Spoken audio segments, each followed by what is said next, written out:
Anthony Reid, super touring car champion, supercar, a giver of joy and a giver of love in racing cars. You came, you met the people recently, last week, and you conquered. You came second in the Ginetta yesterday. Did you have fun? Yeah, you know, it's one of these unexpected, and it's just 5 days ago that I arrived in South Africa. I met Greg Mills for the first time, and what a week it's been. I feel like I've lived a small lifetime.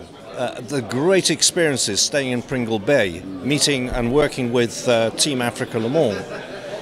I mean, there's some awesome guys there. They only just pulled the thing together in the last 5 days, prepared 4 cars. The honour of driving with the greats, you know, Jan Lammers, Sal van der Merwe, the Blakemolens, and of course Henny. He was a surprise. I think he surprised a lot of people. He is a great surprise, but I wasn't surprised. But before he even drove the car, in meeting him, you know, one recognises a really great driver. You know, in another life, and he's not too old anyway. He could cut it against the best in Europe and America as a GT driver. Life is, you mentioned earlier, a series of vignettes and episodes, some of them longer, the episodes in our periods. You spent many years in super touring cars. Yeah. Those were cool cars, but super, super difficult to get going. Yeah, no, it was a fantastic time. And those memories become richer as time goes on. To be involved in super touring, we didn't realize then the significance. But now looking back on it, we were on mainstream television, Steve Ryder presenting, Murray Walker commentating. We had some of the greats, obviously the touring car drivers, Nigel Mansell, Formula One driver, comes and drives. We had the F1 drivers, Derek Warwick, Gabriele Tarquini, and of course Nigel Mansell, that brought a huge extra interest for the British public. And we were on mainstream television when there were far fewer, and there weren't sort of, you know, YouTubes and all that, all those platforms to dilute, you know, the spectacle. That was Formula One with roofs on. Yeah, Formula One, and they say that there were many more professional drivers in the British Touring Car Championship at that time than there were in Formula One, and it's true. And the levels of funding that went into manufacturers with Renault, Ford, Nissan, having a full-on go, funding the engineering departments as well as the drivers and staffing. Yeah, no, I mean, Ford, in the last year that I raced with them in 2000, were reputed to be spending £12 million a year. That's £2,000. I mean, the year £2,000. The year 2000, and the budgets were £12 million. And the money didn't all go on drivers' salaries, I will say that. They did spend a lot of money on the cars. In the years that you've been driving, there are cars that creep into your heart, and as we get older, some of the vicious memories of cars, that snap turn in oversteer, they fade, and we have cars that have crept into our heart. The car that sits in your heart, or cars, which are those that have the fondest memories for you? In meeting Sal van der Merwe this weekend, he's a hero to me.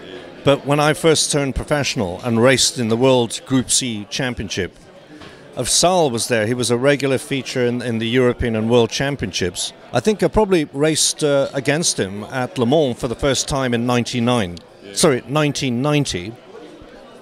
And the cars that we were racing is the iconic Porsche 962. Phenomenal car.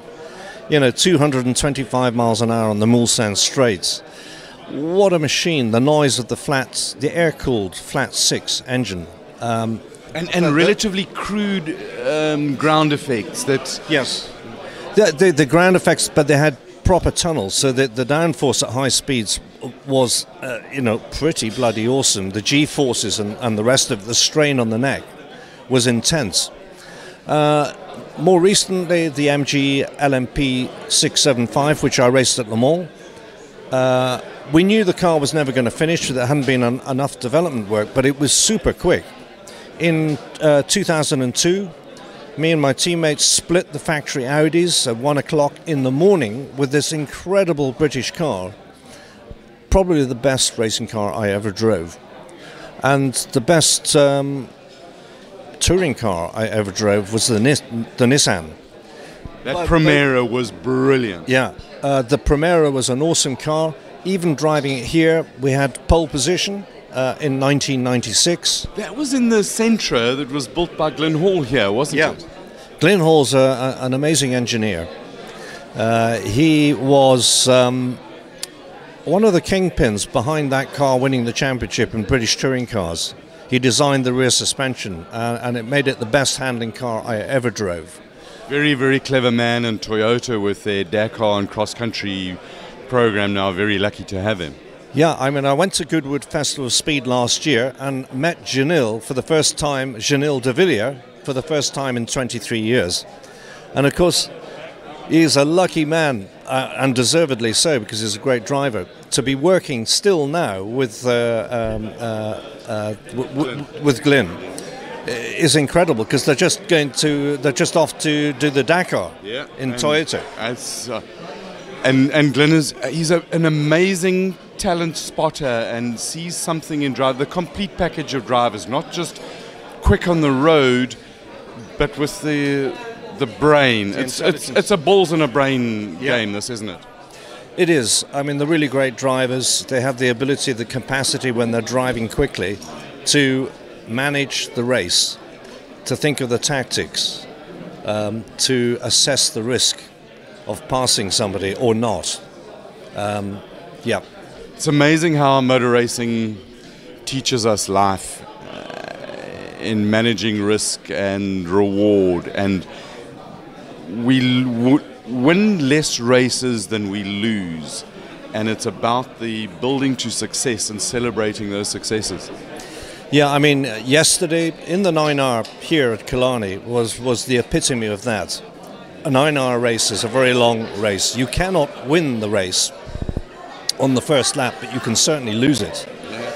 And the car never stays the same. The tires are evolving, the track conditions are changing, and you have to have the capacity to adjust to all of those and managing the traffic.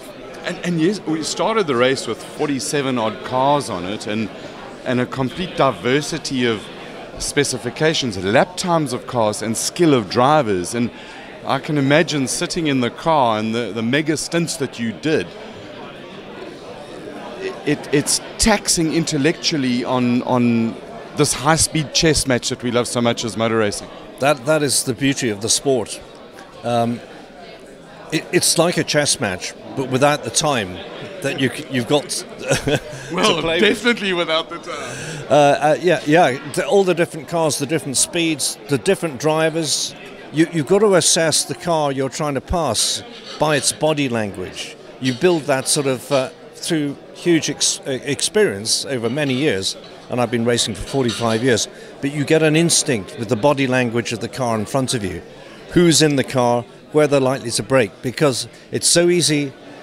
They might brake suddenly very early and you're right on the bumper to hit them in, and then be off the circuit. You lost one of the Team Africa LeMans cars yesterday with exactly that kind of incident. Yeah. It's but that's what makes motor racing so exciting, you know. Anthony Reid, I could sit and chat with you for a long, long time. Thank you so much. I know your time is precious, and your schedule is off to an aeroplane, and aeroplanes wait for no man or beast. Thank you so much for talking to us, and the entertainment and love of touring cars especially that you gave me. I salute you, sir. Thank you very much. Thank you. It's a privilege to have been here. Travel safe. Cheers. Thank you. Anthony Reid, superstar of note. Thank you.